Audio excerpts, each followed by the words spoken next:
El pecado que habita en nosotros. Entonces respondió Job a Jehová y dijo: He aquí que yo soy vil. Job 40:3-4. Seguramente si algún hombre tenía el derecho de decir yo no soy vil, era Job, pues de conformidad al testimonio del propio Dios, él era varón perfecto y recto, temeroso de Dios y apartado del mal. Sin embargo, descubrimos que este eminente santo, cuando por su cercanía con Dios recibe suficiente luz para darse cuenta de su propia condición, exclama: He aquí que yo soy vil. Estamos seguros que eso que Job se vio forzado a decir se aplica también a cada uno de nosotros, seamos hijos de Dios o no, y si somos partícipes de la gracia divina, esto se convierte en un tema de gran consideración para nosotros, pues aunque seamos nosotros mismos regenerados, debemos exclamar cada uno a nombre propio: He aquí que yo soy vil. Es una doctrina enseñada por la Sagrada Escritura, según lo creo yo, que cuando un hombre es salvado por la gracia divina, no es purificado completamente de la corrupción de su corazón. Cuando nosotros creemos en Jesucristo, todos nuestros pecados son perdonados. Sin embargo, el poder del pecado, aunque es debilitado y mantenido bajo el dominio de la naturaleza nacido de nuevo que Dios infunde en nuestras almas, no cesa, sino que se queda en nosotros y se quedará hasta el día en que nos muramos. Es una doctrina sostenida por todos los teólogos ortodoxos, que los deseos de la carne todavía habitan en el hombre regenerado y que lo depravado de la naturaleza carnal todavía permanece en los corazones de quienes son convertidos por la misericordia de Dios. A mí me ha resultado sumamente difícil distinguir en la vida diaria lo concerniente al pecado. Es muy usual que muchos escritores, especialmente los que escriben himnos, confundan las dos naturalezas de un cristiano. Ahora, yo sostengo que hay en cada cristiano dos naturalezas tan distintas como lo fueron las dos naturalezas del Dios hombre Cristo Jesús. Hay una naturaleza que no puede pecar porque es nacida de Dios, una naturaleza espiritual venida directamente del cielo, tan pura y tan perfecta como el propio Dios, quien es su autor. Y existe también en el hombre esa antigua naturaleza que, por la caída de Adán, se ha vuelto completamente vil, corrupta, pecadora y diabólica. Todavía permanece en el corazón del cristiano una naturaleza que no puede hacer lo que es recto, no más de lo que lo hacía antes de la regeneración, y que es tan depravada como lo era antes del nuevo nacimiento, tan pecadora, tan completamente hostil a las leyes de Dios, como siempre lo fue, una naturaleza que, como lo dije antes, es restringida y sujetada en una gran medida por la nueva naturaleza, pero que no es eliminada y nunca lo será hasta que este tabernáculo de nuestra carne sea abatido y nos elevemos a aquella tierra en la que nunca entrará nada que contamine. Mi trabajo esta mañana consistirá en decir algo acerca de esa naturaleza que todavía permanece en el hombre justo. Primero intentaré demostrar que todavía permanece, y los otros puntos voy a sugerírselos conforme avancemos. El terrible gran hecho, es que inclusive los justos poseen naturalezas depravadas. Job dijo, «He aquí que yo soy vil». No siempre lo supo. A través de toda la larga controversia, Job se había proclamado justo y recto. Él había dicho, «Mi justicia tengo asida y no la cederé». Y a pesar de que se rascaba con un tiesto y que sus amigos vejaban su mente con los más amargos ultrajes, él todavía sostenía firmemente su integridad y no quería confesar su pecado. Pero cuando Dios vino a argumentar con él, tan pronto como Job hubo escuchado la voz de Dios en el torbellino y oyó la pregunta, el juez de toda la tierra, ¿no ha de hacer lo que es justo? De inmediato puso su dedo sobre sus labios y no pudo responder a Dios, sino que dijo simplemente, «He aquí que yo soy vil». Posiblemente algunas personas puedan decir que Job era la excepción a la regla, y nos dirán que otros santos no tenían en ellos un motivo para una humillación así, pero nosotros les recordamos a David, y les sugerimos que lean el Salmo Penitencial 51, donde David declara que fue formado en iniquidad y que en pecado lo concibió su madre. Confesaba que había pecado en su corazón y le pedía a Dios que creara en él un corazón limpio y que renovara un espíritu recto dentro de él. En muchos otros lugares en los Salmos, David continuamente reconoce y confiesa que no está perfectamente libre de pecado, que la víbora malvada todavía está enrollada alrededor de su corazón. Ahora vayamos al libro de Isaías. Allí lo encontramos en una de sus visiones, diciendo que era un hombre inmundo de labios y habitando en medio de pueblo que tenía labios inmundos.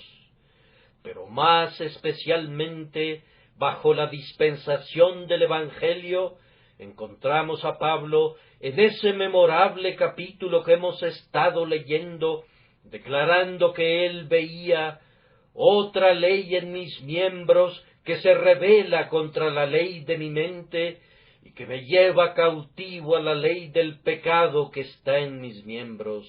Sí, oímos esa sorprendente confesión de deseo combativo e intensa agonía. Miserable de mí, ¿quién me librará de este cuerpo de muerte? ¿Acaso creen ustedes que son mejores santos que Job? ¿Se imaginan que la confesión que era digna de la boca de David es demasiado ruin para ustedes?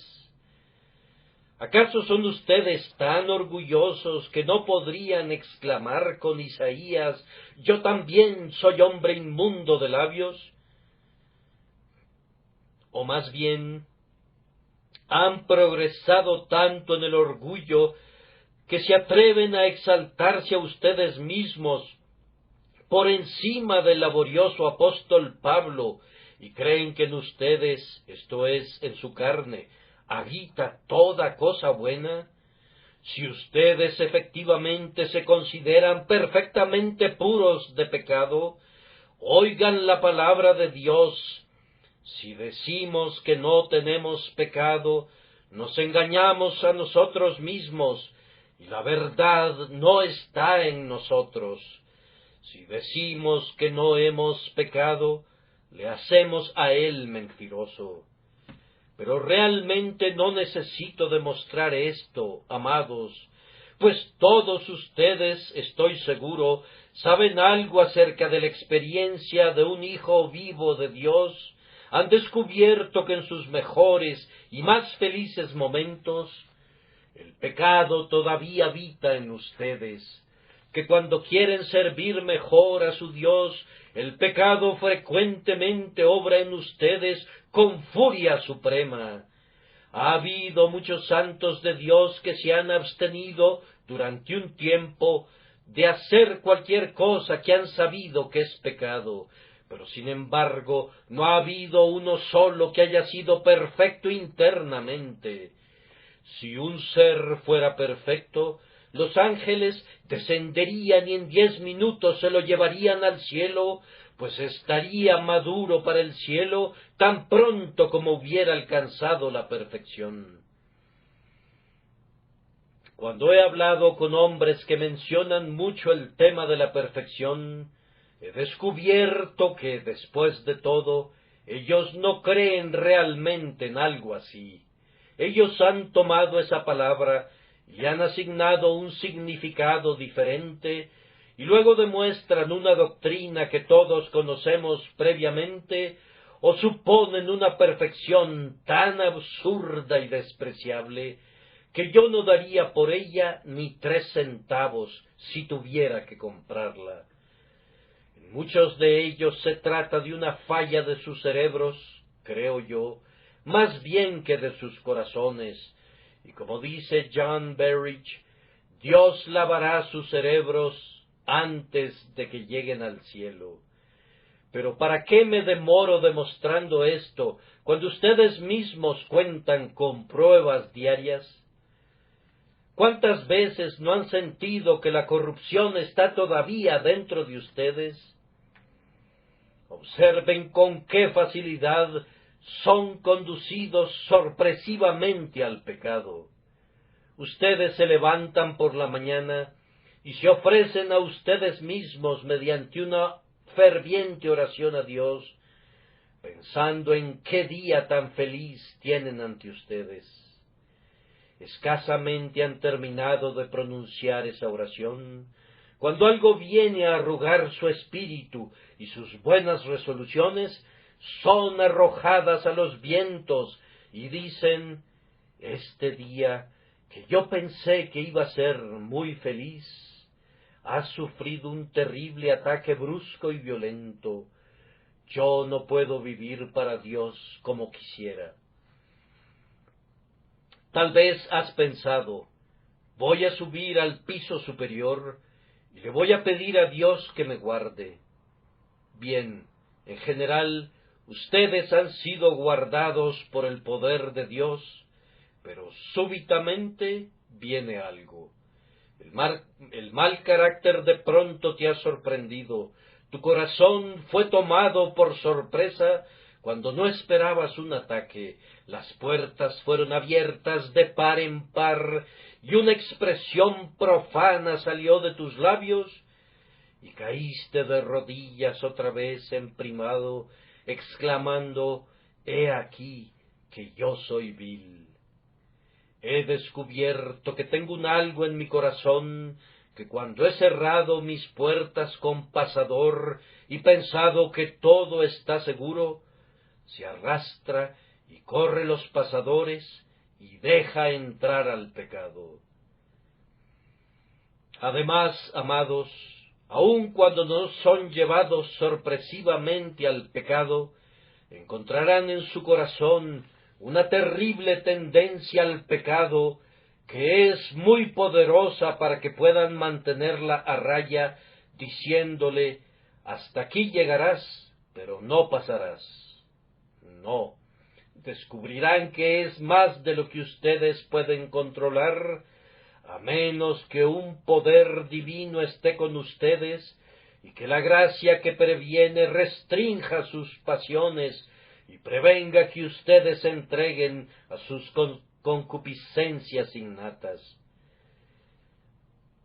Ah, soldados de Jesús, ustedes han sentido, yo sé que ustedes han sentido las sublevaciones de la corrupción, pues ustedes conocen al Señor en sinceridad y verdad, y ustedes no se atreven a esperar estar en este mundo perfectamente libres de pecado, a menos que quieran mentir a su propio corazón.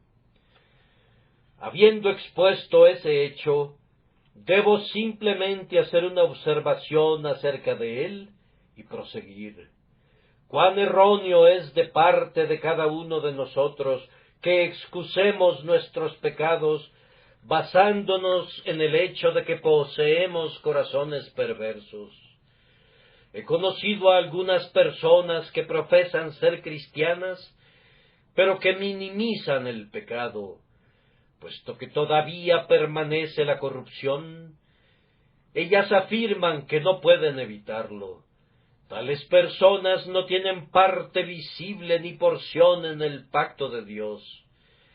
El verdadero hijo amante de Dios, aunque sabe que el pecado está allí, odia ese pecado, es dolor y miseria para él, y nunca convierte la corrupción de su corazón en una excusa para la corrupción de su vida.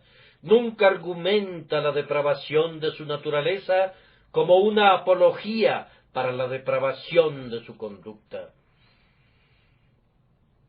Si alguien puede liberarse en el mínimo grado de la convicción de su propia conciencia, a cuenta de fallas diarias, argumentando la depravación de su corazón, no es uno de los quebrantados hijos de Dios. Él no es uno de los siervos probados del Señor, pues ellos gimen bajo el pecado y lo llevan al trono de Dios. Saben que está en ellos. Por tanto, no lo dejan, sino que con toda su mente buscan mantenerlo a raya, para que no se pueda levantar y los arrastre. Consideren eso, a menos que quieran convertir lo que digo en un manto para su libertinaje y una cubierta para su culpa. Así hemos mencionado el hecho de que los mejores hombres tienen todavía el pecado habitando en ellos. Ahora les diré cuáles son las actividades de este pecado. ¿Qué hace el pecado que todavía habita en nuestros corazones? Yo respondo, la experiencia les dirá que este pecado ejerce el poder de reprimir toda cosa buena. Ustedes han sentido que cuando quieren hacer el bien, el mal ha estado presente en ustedes, como una carroza que puede deslizarse velozmente cuesta abajo, pero que le han puesto un obstáculo en sus llantas, o como el pájaro enjaulado que quisiera remontarse al cielo. Ustedes han descubierto que sus pecados son como los barrotes de una jaula que les impide elevarse hacia el Altísimo. Ustedes han doblado su rodilla en oración, pero la corrupción ha distraído sus pensamientos. Han intentado cantar, pero han sentido que lozana languidecía en sus lenguas. Alguna insinuación de Satanás ha prendido el fuego como una chispa en la madera y casi ha ahogado su alma con su humo abominable. Ustedes quisieran desempeñar sus santos deberes con toda presteza, pero el pecado que con tanta facilidad los asedia enreda sus pies, y cuando se están acercando a la meta, los hace tropezar y caen al suelo para deshonra y dolor suyos. Ustedes descubrirán que el pecado que habita en ustedes frecuentemente los detiene cuando quieren ser más diligentes. Cuando desean estar más vivos para Dios, generalmente encontrarán que el pecado está más vivo para repelerlos. El corazón malo de incredulidad se coloca en medio del camino y dice, «Tú no pasarás por aquí».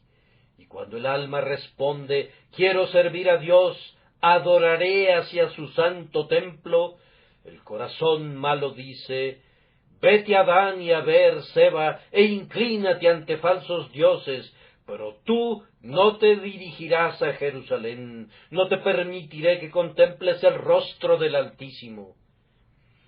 A menudo han sentido que este es el caso. Una mano fría ha sido colocada sobre su espíritu ardiente cuando ustedes han estado llenos de devoción y oración. Y cuando han tenido las alas de una paloma y han pensado que podían huir y descansar, una traba ha sido puesta sobre sus pies que les ha impedido elevarse.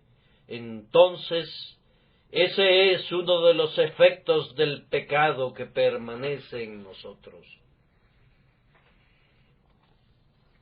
Pero ese pecado que habita en nosotros hace algo más que eso. No sólo nos impide seguir adelante, sino que a veces, inclusive, nos embiste, a la vez que busca cómo obstaculizarnos. No es solamente que yo peleo con el pecado que todavía permanece en mí, sino que ese pecado algunas veces me asedia. Ustedes verán que el apóstol dice: «Miserable de mí, ¿quién me librará de este cuerpo de muerte?». Ahora, esto demuestra que él no estaba atacando a su pecado, sino que ese pecado lo estaba atacando a él. Yo no busco ser liberado de un hombre a quien yo he atacado, sino que es del hombre que se me opone de quien busco ser liberado. Y así, algunas veces el pecado que habita en los creyentes se lanza en contra nuestra como algún feroz tigre de la selva, o como algún demonio celoso del Espíritu Celestial que está dentro de nosotros. La naturaleza depravada se levanta, no sólo busca cómo detenernos en el camino, sino que, como Amalec, se esfuerza por destruirnos y eliminarnos por completo. ¿Alguna vez sintieron, amados, los ataques del pecado innato? Pudiera suceder que ustedes no los tengan, y si es así, pueden estar seguros que los tendrán. Antes de que lleguen al cielo, ustedes serán atacados por el pecado. No se trata simplemente que ustedes saquen a los cananeos, sino que los cananeos, con sus carros de hierro, intentarán dominarlos y sacarlos de la tierra, y matar su naturaleza espiritual, y apagar la llama de su piedad, y aplastar la nueva vida que Dios ha implantado en ustedes. El corazón malo que todavía permanece en el cristiano, cuando no está obstruyendo o atacando, todavía reina y habita dentro de él. Mi corazón sigue siendo tan malo cuando ningún mal emana de él, como cuando todo es vileza en sus desarrollos externos. Un volcán es siempre un volcán, aun cuando dormita, no confíes en él. Un león es un león, aunque juegue como un cabrito, y una serpiente es una serpiente, aun cuando la puedas tocar por un momento mientras dormita. Aun hay veneno en su aguijón, cuando sus escamas azules invitan al ojo. Aunque mi corazón, por lo menos durante una hora, no haya tenido ningún mal pensamiento, es todavía malo. Si fuera posible que yo viviera durante días sin una sola tentación para pecar salida de mi propio corazón, sería todavía tan malo como antes. Y siempre está mostrando su vileza, o se está preparando para una nueva exhibición, o está cargando su cañón para disparar en contra nuestra, o de lo contrario, está positivamente en guerra contra nosotros. Pueden estar absolutamente seguros de que el corazón nunca es diferente de lo que originalmente fue. La naturaleza depravada es todavía depravada, y cuando no hay una hoguera, está amontonando la leña con la que va a arder en otro día. Está juntando algunos materiales de mis gozos, de mis devociones, de mi santidad y de todo lo que hago para atacarme en algún período futuro. La naturaleza depravada es únicamente mala y eso de continuo, sin la menor mitigación o elemento de bondad. La nueva naturaleza debe luchar y pelear siempre en su contra, y cuando las dos naturalezas no están luchando ni peleando, no hay tregua entre ellas. Cuando no están en conflicto, siguen siendo enemigas. No debemos confiar en nuestro corazón en ningún momento. Aun cuando habla bellezas, debemos llamarlo mentiroso. Y cuando pretende el sumo bien, todavía debemos recordar su naturaleza, pues es mala, y eso de continuo. No voy a mencionar las acciones del pecado que habita en nosotros en todo su alcance, pero bastará hacerles recordar algo de su propia experiencia para que vean que es acorde a la experiencia de los hijos de Dios, pues ustedes pueden ser tan perfectos como Job, y sin embargo tendrán que decir: he aquí que yo soy vil.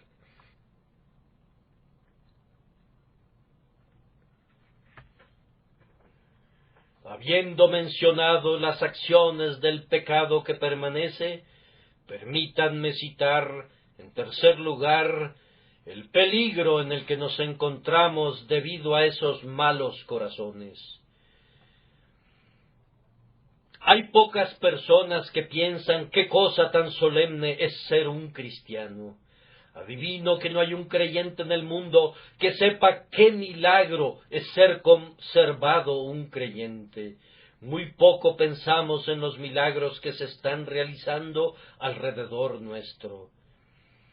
Vemos crecer las flores, pero nunca pensamos en el poder maravilloso que les da vida. Vemos brillar las estrellas, pero qué poco pensamos en la mano que las mueve. El sol nos alegra con su luz, pero casi no pensamos en los milagros que obra Dios para alimentar a ese sol con combustible, o para ceñirlo como un gigante para que recorra su ruta. Y vemos a los cristianos caminando en integridad y santidad, pero cuán poco sospechamos qué cúmulo de milagros hay en un cristiano. Hay un sinnúmero de milagros ejercidos sobre un cristiano cada día, tan numerosos como los cabellos de su cabeza. Un cristiano es un milagro perpetuo. Cada hora que soy preservado de pecar es una hora de un poder divino como el que vio a un recién nacido envuelto en pañales en su oscuridad y que oyó cuando alababan todas las estrellas del alba. ¿Acaso no has pensado nunca cuán grande es el peligro al que está expuesto el cristiano debido al pecado que habita en él? Vamos, déjame decírtelo.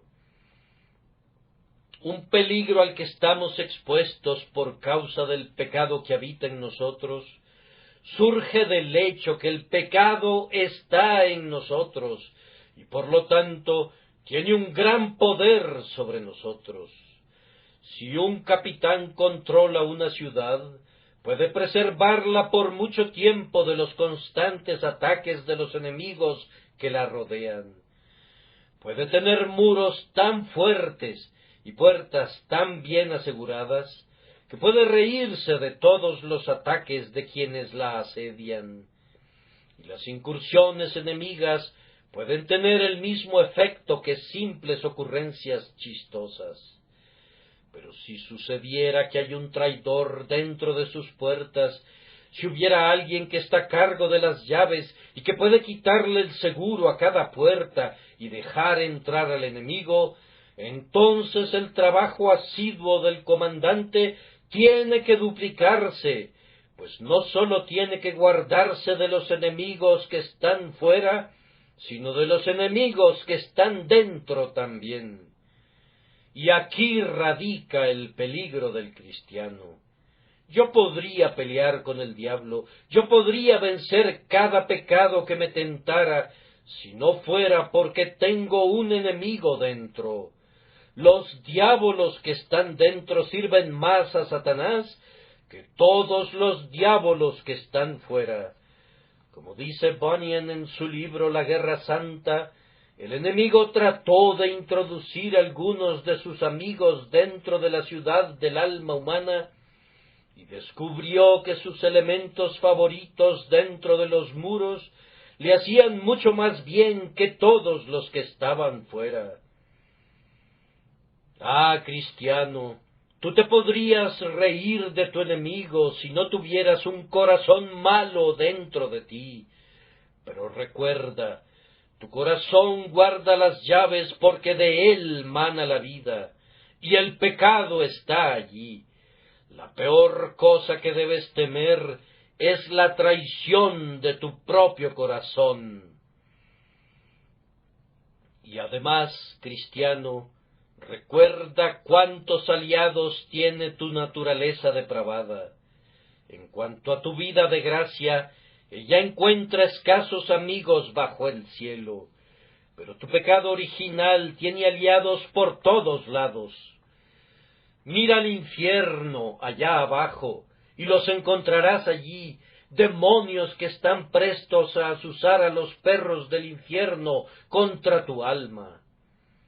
Mira al mundo, y ve los deseos de la carne, los deseos de los ojos, y la vanagloria de la vida. Mira a tu alrededor, y ve todo tipo de hombres buscando, si fuera posible, sacar al cristiano de su estabilidad. Mira la Iglesia, y encuentra toda manera de falsas doctrinas listas a inflamar el deseo y a desviar al alma de la sinceridad de su fe. Mira el cuerpo, y descubre que la cabeza y la mano y el pie y todos los demás miembros están listos a ser siervos del pecado. Yo podría dominar mi corazón malo si no tuviera ese poderoso ejército de aliados. Pero tener enemigos fuera de las puertas, en alianza y amistad con un enemigo más vil que está dentro, convierte mi posición en doblemente peligrosa. Y yo quisiera que recordaras, cristiano, una cosa más, y es que esta tu naturaleza depravada es muy fuerte y muy poderosa, más fuerte que la nueva naturaleza, si esa nueva naturaleza no estuviera sostenida por el poder divino. ¿Cuán vieja es mi vieja naturaleza? Es tan vieja como yo mismo, el santo anciano podría decir, y con la edad se ha vuelto más fuerte. Hay algo que raramente se vuelve más débil con la edad avanzada, y es el viejo Adán. Él es tan fuerte en su vejez como lo era en la juventud. Es tan capaz de hacer que nos descarriemos cuando nuestra cabeza está cubierta de cabellos grises, como lo era en nuestra juventud. Hemos oído decir que crecer en la gracia disminuirá el poder de nuestra corrupción, pero yo he visto a muchos santos ancianos de Dios y les he hecho la pregunta, y ellos han respondido, no. Sus deseos han sido esencialmente tan fuertes cuando han pasado muchos años en el servicio de su Señor, como lo eran al principio, aunque más sometidos por el nuevo principio que hay dentro de ellos. Lejos de volverse más débil, estoy firmemente convencido que el pecado aumenta en su poder. Una persona que es mentirosa se vuelve más mentirosa cuando practica la mentira. Lo mismo sucede con nuestro corazón. Nos sedujo al principio y fácilmente nos atrapó, pero habiendo aprendido 1000 trampas, nos engaña ahora tal vez más fácilmente que antes. Y aunque nuestra naturaleza espiritual ha sido desarrollada más plenamente y ha crecido en la gracia, sin embargo, la vieja naturaleza ha perdido muy poco de su energía. Yo no sé que la casa de Saúl se haya vuelto más y más débil en nuestros corazones, Yo sé que la casa de David se ha vuelto más fuerte, pero yo no sé que mi corazón se vuelva menos vil, o que mis corrupciones se hayan vuelto menos fuertes. Yo creo que si yo dijera alguna vez que mis corrupciones están todas muertas, escucharía una voz: Sansón, los filisteos sobre ti. O Sansón, los filisteos en ti. Sin importar todas las victorias anteriores y los montones sobre montones de pecados que yo haya eliminado, yo sería dominado si la misericordia todopoderosa no me preservara. Cristiano, cuídate del peligro. No hay ningún hombre en combate tan en peligro de recibir un tiro como lo estás tú por tu propio pecado. Tú cargas en tu alma con un traidor infame. Aun cuando te habla bellamente, no debes confiar en él. Tú tienes en tu corazón un volcán adormecido, pero se trata de un volcán con una fuerza tan terrible que puede todavía sacudir tu naturaleza entera. Y a menos que seas circunspecto y que seas guardado por el poder de Dios, tú tienes un corazón que te puede conducir a cometer los pecados más diabólicos y los crímenes más infames. Cuídense, cuídense, cristianos. Aunque no hubiera un diablo que los tentara y un mundo que los extraviara, ustedes tendrían la necesidad de cuidarse de su propio corazón. Por lo tanto, miren a casa. Los peores enemigos de ustedes son los enemigos de su propia casa.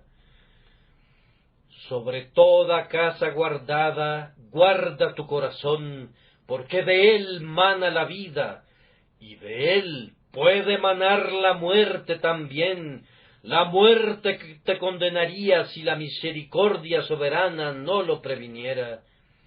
Que Dios nos conceda, hermanos míos, que podamos conocer nuestras corrupciones de una manera fácil y no tener que descubrirlas cuando se convierten en pecado abierto.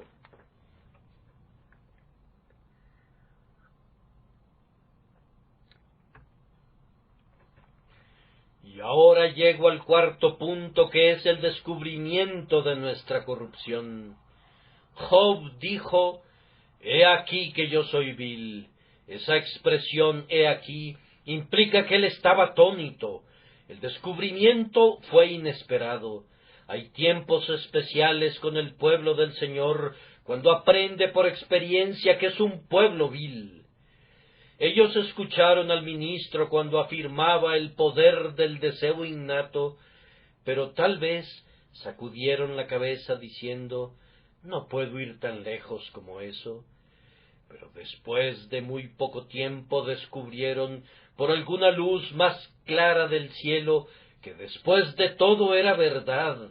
«He aquí que yo soy vil». Yo recuerdo haber predicado hace poco tiempo sobre un texto profundo relativo al mal desesperado del corazón, y uno de mis amigos más estimados dijo: «Bien, yo no he descubierto eso». Y yo pensé para mí: «¡Qué bendición, hermano!». Yo hubiera deseado no haberlo descubierto, pues es una experiencia sumamente tremenda para experimentarla. Me atrevo a decir que hay muchas personas aquí presentes ahora que dicen: «Yo no confío en ninguna justicia propia, no confío en nada en el mundo, excepto en la sangre de Cristo, pero todavía no he descubierto la vileza de mi corazón de la manera que tú has mencionado». Tal vez no, hermano, pero no pasará mucho tiempo antes que tengas que descubrirla. Puedes tener un temperamento especial.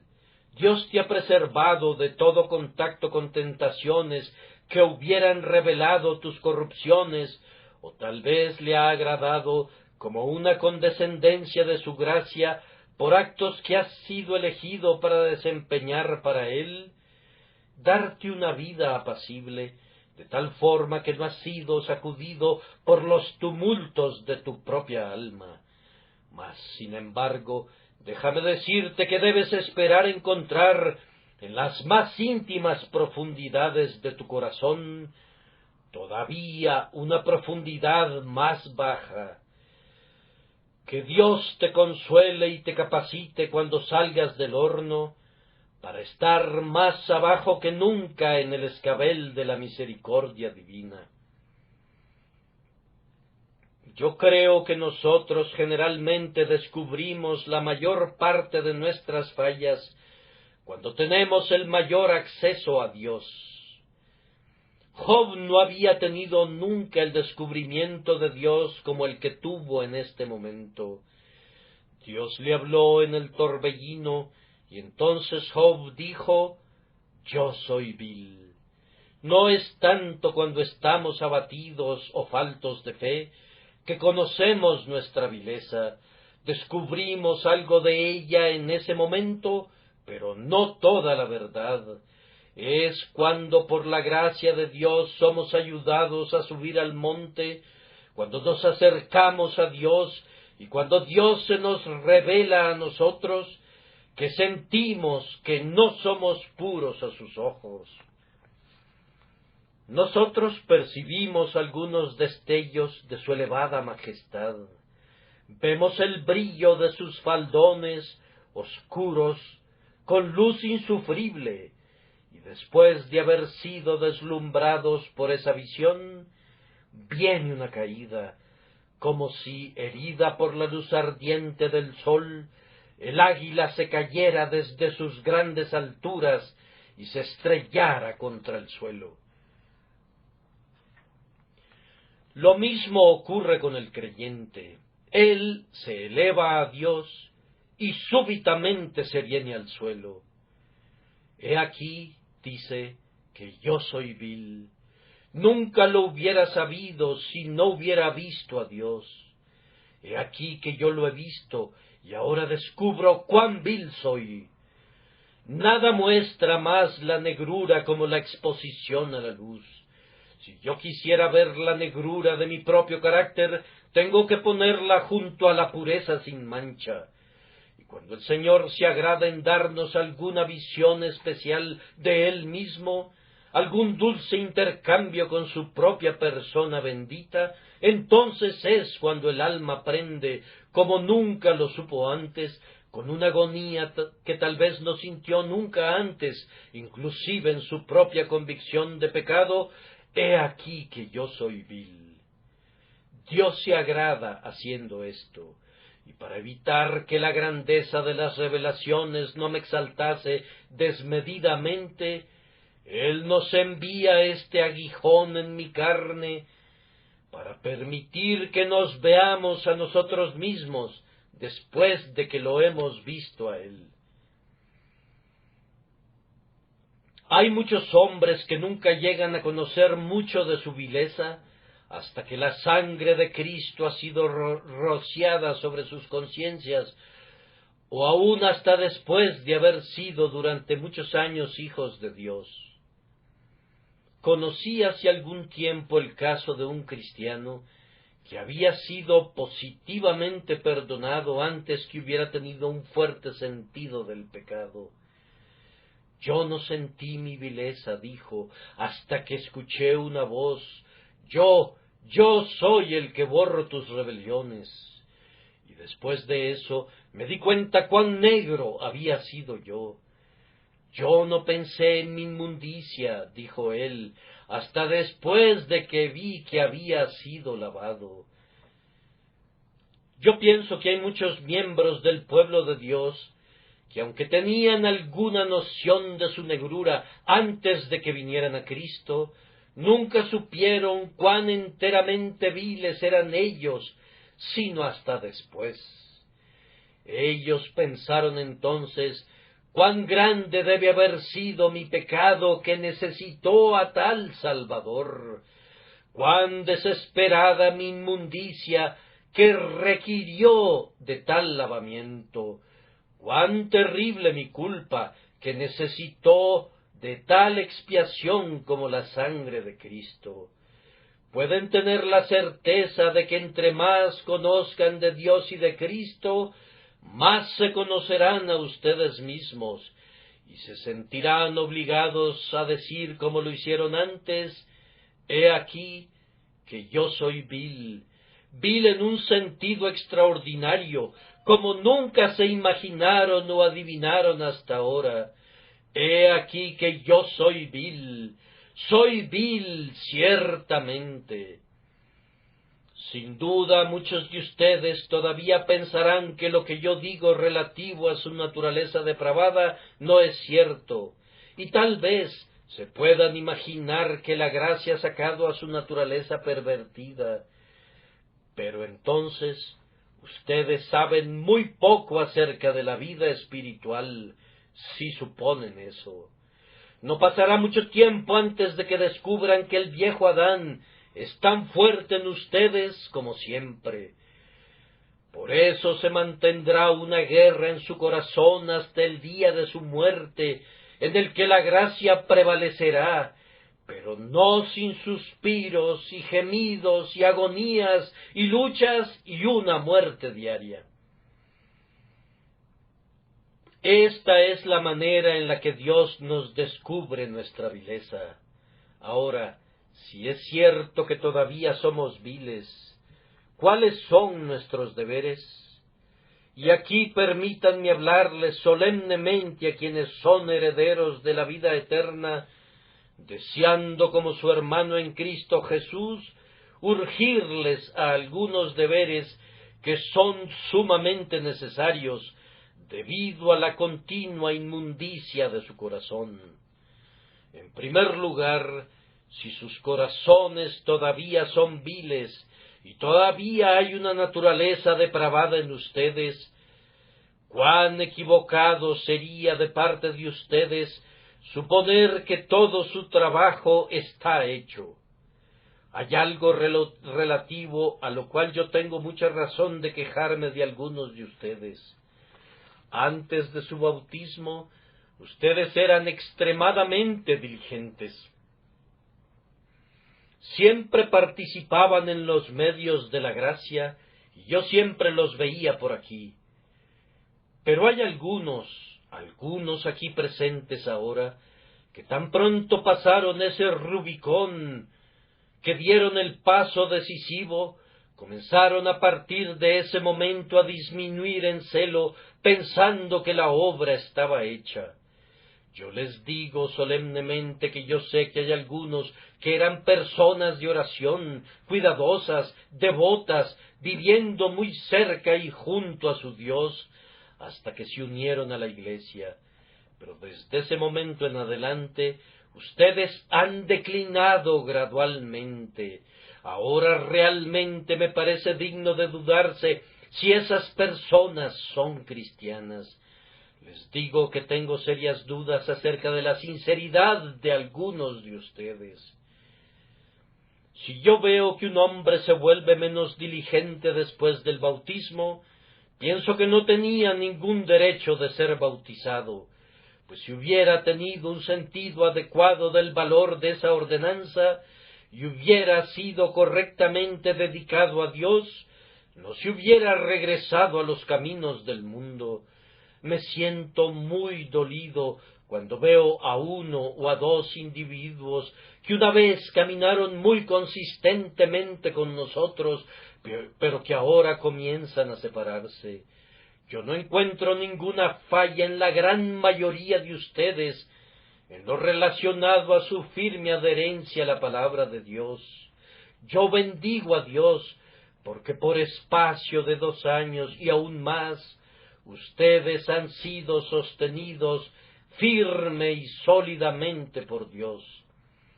No los he visto ausentes de la casa de oración, ni creo que su celo haya decaído, pero hay unos cuantos que han sido tentados por el mundo, que han sido conducidos a extraviarse por Satanás, o que por algún cambio en sus circunstancias, o por tener que alejarse a alguna distancia, se han vuelto fríos y han dejado de ser diligentes en la obra del Señor. Hay algunos de mis oyentes que ya no son tan diligentes como lo fueron antes. Queridos amigos míos, si ustedes conocieran la vileza de su corazón, verían la necesidad de ser tan diligentes ahora como una vez lo fueron. Oh, si cuando fueron convertidos su vieja naturaleza hubiera sido cortada, no habría necesidad de vigilancia ahora. Si todos sus deseos hubieran desaparecido por completo y toda la fuerza de la corrupción estuviera muerta en ustedes, no habría necesidad de perseverancia. Pero es precisamente debido a que tienen corazones malos que los exhorto a que sean tan diligentes como lo fueron alguna vez, que recurran al don de Dios que está en ustedes y que se cuiden seriamente como alguna vez lo hicieron. Hombre, no te imagines que la batalla terminó. Esta solamente ha sido la primera señal de la trompeta convocando a la guerra. Ese llamado de la trompeta ha cesado, y por eso tú piensas que la batalla ya pasó. Yo te digo, no, la pelea apenas acaba de comenzar, los ejércitos apenas están avanzando, y tú te acabas de poner tu atuendo de guerra. Tú tienes muchos conflictos por venir. Sé diligente, pues de lo contrario, ese tu primer amor se extinguirá, y tú todavía puedes caer en esto. Salieron de nosotros, pero no eran de nosotros. Tengan cuidado, mis queridos amigos, de no rebelarse. Es lo más fácil del mundo, y sin embargo, es la cosa más peligrosa del mundo. Tengan mucho cuidado de no abandonar su primer celo. Eviten enfriarse en el menor grado. Ustedes fueron una vez ardientes y diligentes. Sean todavía ardientes y diligentes, y dejen que el fuego que una vez ardió dentro de ustedes todavía los anime. Sean todavía hombres de poder y vigor, hombres que sirven a su Dios con diligencia y celo. Además, si su naturaleza perversa todavía está dentro de ustedes, cuán vigilantes deben ser. El diablo nunca duerme, su naturaleza perversa nunca duerme. Ustedes no deben dormirse nunca. Y lo que a vosotros digo, a todos lo digo, velad. Estas son las palabras de Jesucristo, y no hay nada que requiera tanto de repetición como esa palabra, velad. Podemos hacer casi cualquier cosa menos velar, pues velar es un trabajo muy agotador, especialmente si velamos con almas adormecidas. Velar es un trabajo muy fatigoso. Hay poco honor público que se reciba al velar, y por tanto no poseemos la esperanza de un renombre que nos motive. Velar es un trabajo que muy pocos de nosotros desempeñamos, me temo. Pero si el Todopoderoso no hubiera velado sobre ti, el diablo te hubiera llevado hace mucho tiempo. Queridos amigos, los exhorto a que velen constantemente. Cuando la casa vecina se está incendiando, cuán rápidamente saltan de sus camas las personas, y si tienen líquidos combustibles, los sacan de los predios y velan, para que su casa no se convierta en una presa de ese elemento devorador. Ustedes tienen corrupción en su corazón. Cuídense de la primera chispa, para que no incendie su corazón. Por tanto, no durmamos como los demás.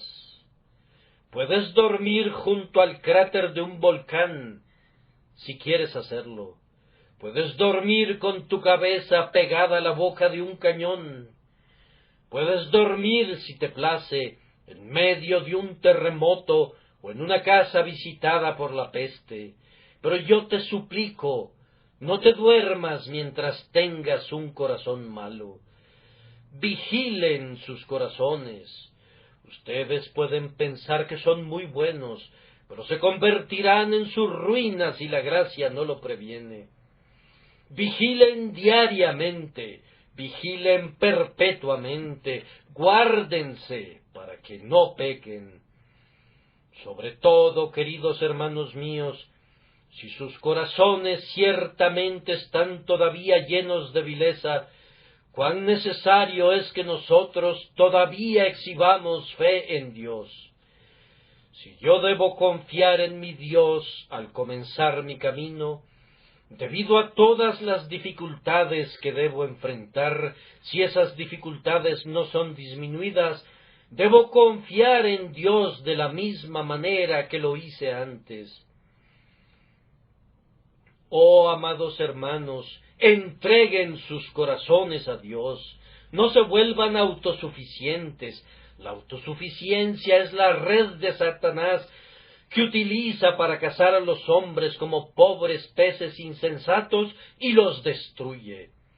No sean autosuficientes, considérense nada, pues no son nada, y vivan con la ayuda de Dios. La forma de crecer fuertes en Cristo es volviéndose débiles en ustedes. Dios no derrama ningún poder en el corazón del hombre hasta que no se haya vaciado de ese corazón todo el poder del hombre. Vivan entonces cada día una vida de dependencia de la gracia de Dios. No te constituyas tú mismo como si fueras un caballero independiente. No inicies tus propias actividades como si tú pudieras hacer todas las cosas por ti mismo. Pero vive siempre confiando en Dios. Tú tienes tanta necesidad de confiar en Él ahora como la has tenido siempre, pues fíjate bien, aunque tú hubieras sido condenado sin Cristo al principio, tú serás condenado sin Cristo ahora, a menos que Él todavía te guarde, pues tú tienes una naturaleza tan depravada ahora como la tenías antes. Muy amados hermanos, solo tengo que decir una palabra más, no a los santos, sino a los impíos, una palabra de aliento pecador, pobre pecador perdido. Tú piensas que no debes venir a Dios porque tú eres vil. Ahora, permíteme decirte que no hay un solo santo en este lugar que no sea vil también. Si Job e Isaías y Pablo, todos ellos se vieron obligados a decir, yo soy vil, oh pobre pecador, te dará vergüenza unirte a esa confesión y decir, yo soy vil también. Si yo me acerco a Dios en oración hoy, cuando estoy de rodillas junto a mi cama, habré venido a Dios como un pecador vil y lleno de pecado. Mi hermano pecador, ¿quieres tener una mejor confesión que esa? Tú quieres ser mejor, ¿no es cierto? Vamos, los santos en sí mismos no son mejores. Si la gracia divina no erradica todo pecado en el creyente, ¿cómo piensas hacerlo tú mismo? Y si Dios ama a su pueblo mientras todavía es vil, ¿piensas tú que tu vileza le impedirá amarte? No, vil pecador, ven a Jesús, el más vil de los viles, cree en Jesús.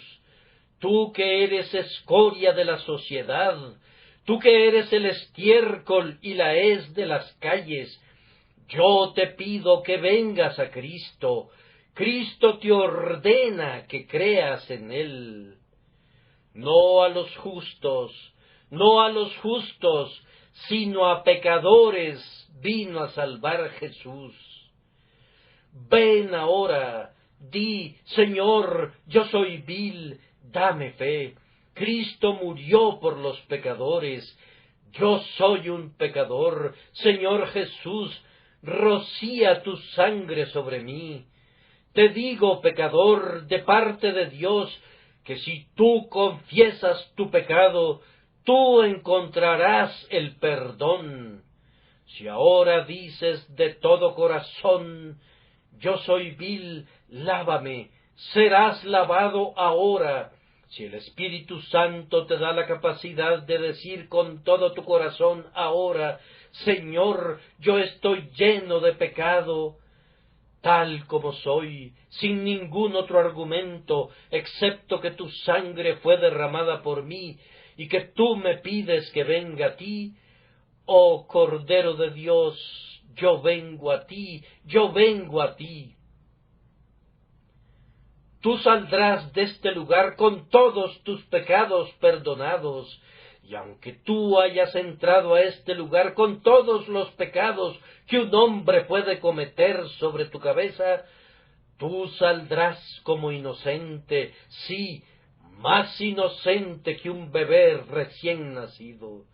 Aunque hayas entrado aquí cubierto de pecados, tú saldrás cubierto con un manto de justicia, tan blanco como son los ángeles, tan puro como Dios mismo, en lo que se refiere a la justificación.